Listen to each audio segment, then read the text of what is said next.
All right, gang, this is a crazy post. I pulled this from Reddit. Let me preface, some men just don't have the killer instinct right away when it comes to infidelity, and that also depends on their circumstances in some cases. But in some of these cases, the light bulb does come on. Okay, y'all, buckle up. This one is crazy. Okay, so it all started on New Year's Eve this year when I, 38 male, was on vacation with our two daughters, 3 and 7, visiting my family over the Christmas and New Year's break. We were having a good trip and everything was normal until New Year's Eve day. I called my wife, she's 34, to check in and let the girls say hi. She was supposed to be off work by then, having just opened, and that is when everything started falling apart. I could tell from the background noise that she was not at her store because it was unusually quiet, and she was telling me that they had a contract of fixing something. Mind you, she works in retail, so of course, on holidays, they don't have scheduled maintenance as it's all sales focused. So I could tell something was off, but I didn't say anything, and I just let the girls talk to her and tell her about what we had been doing that day.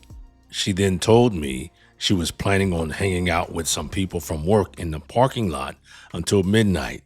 Mind you, this was probably around 3 p.m. and it was very cold outside, so that rubbed me the wrong way. Later that evening, maybe around 9 p.m., I figured we would call since we were in different time zones and say Happy New Year so I could get the girls to bed. I tried calling, but it went straight to voicemail. Then I texted, and the messages did not go through. So, needless to say, I started to get a little worried because if she was truly just outside, then I didn't know what could have happened. I first thought about calling the police to have them drive by and check if they were okay. Probably a drastic measure, I know. I didn't end up doing that, but I did text her mom and sister because they all had shared locations on the iPhone. Her sister said she also couldn't get a hold of her and that her phone was in the next city over at a house. I started to worry more and then remembered that she had let my daughters take her iPad with us on the trip so they could watch the movies in the car, and I checked it where she had her messages synced up. That was where I found out that she had actually had a text thread with the guy she works with, 28, yes, a younger guy, over the past few days, planning what they wanted to do for New Year's Eve and how they wanted to hang out. She was talking to him about doing things that she told me she hated, like going to watch the fireworks or going to a bar where the women dressed down, and she had all kinds of suggestions and excitement in her messages. By this time, her phone was still off. I had sent tons of messages and tried to get a hold of her and just decided to delete them, and I found her location on her iPad. I then decided that after I had seen her get home around 3 or 4 a.m., I still had not slept. I took his number and texted him, pretending to be a random person, and tried to get him to admit to doing anything with her, but he did not admit to anything. The next morning, she called me and started telling me she was mad that I had sent him all the messages. The second I told her what I knew, the tables had turned, and she tried to be defensive. She told me there were a bunch of the managers there, and it wasn't just him and her, and they didn't do anything. We were still a few days from coming home, so I could not do anything about it anyway, so I let it go, thinking it was a one-time thing and nothing more came of it. Of course, this led to lots of fights, and I got very mad, but I am ex-military, so I have restraint and would never hurt her. However, she told me that he was scared of me because of my past.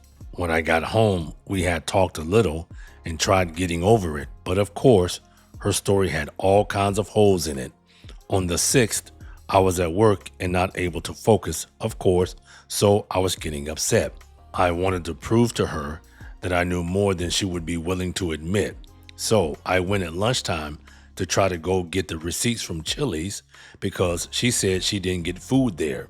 Still, I knew she picked up the food, so I just assumed he ordered it, and I wanted to see that it was only for 2 people rather than a bunch of people.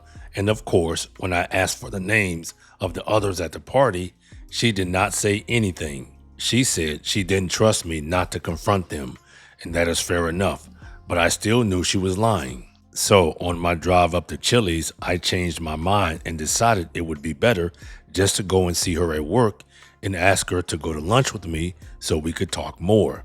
When getting to her store, I did not see her car in the parking lot, and at first thought she just went out for food herself, but then realized that he did not live far from there. So I decided to drive to where I saw on her location on New Year's Eve. And sure enough, when I got there, her car was in its driveway. I tried calling and texting her, and of course, she ignored me. So I took off my ring and put it on the hood of her car, sent her a picture, and told her she could give it to him. That seemed to get her attention, and she started texting but would not call. I told her to video chat with me right then if there was nothing going on, and of course, she didn't. Later that night, she said she just wanted to take him coffee and smooth things over because she still had to work with him and she felt bad for what she had said to him and for trying to trick him. Needless to say, she never came into the bed that night and waited for me to leave the next morning to change and get her shower. She slept on the couch and told me she was just too tired to even get up, even though I woke her up 3 different times before and after putting the girls to bed, and then one more time when I was going to bed. Ironic part of the story, when I was at the house, I saw his cat. Yes, a single young guy has a cat sitting in the window, which I am allergic to. So later the next day, when I got home, I was in the closet getting my clothes for a shower and started sneezing, and my allergies started acting up. At first, I thought nothing of it, but then, as I was walking out, I saw her laundry basket and put it together. I pulled out her pants from the basket, and there was a bunch of cat hair on the inside of the legs, as if he ripped them off her and just tossed them on the floor. Then I started looking at her shirt, also with cat hair, and then on the back, there was what most men would know as a semen stain. So I took the shirt and told her what I found, and her underwear too, and told her I was going to have it tested, but still haven't. Even though I still have the shirt to this day, I know she has seen him on and off since this happened. I have seen some of her messages to him and heard some of the conversations that she had with him or her family, things she has said about me that hurt like hell. I know what I need to do. I have already started the paperwork and other necessary steps with the lawyer, but I feel so alone. I know when she goes to his house to hook up. Just yesterday, she was there again, and then she came home and pretended like nothing happened. I know my oldest daughter can sense something is off. I gave her about 5 months of trying to convince her to stop and come home and keep the family together. Heck, I even gave her the option of being a hot wife and hooking up with him, but I just asked that she is honest with me. However, she still thinks her relationship with him is a secret, but I know more than she has any idea about. I am tired. I am lonely. I have already essentially started acting as a single parent with my daughters. I will be honest, I have some very twisted and angry thoughts at times, stuff I want to do to him, or maybe tell her boss about their affair after the divorce is finalized. I'm not sure what to expect from posting here, but I guess I just wanted to get it off my chest. If any of you would like more details, please feel free to ask. I just wanted to vent, and honestly, any advice or comments could probably help me out a lot. I am currently in the mindset that because of her, I don't trust people anymore.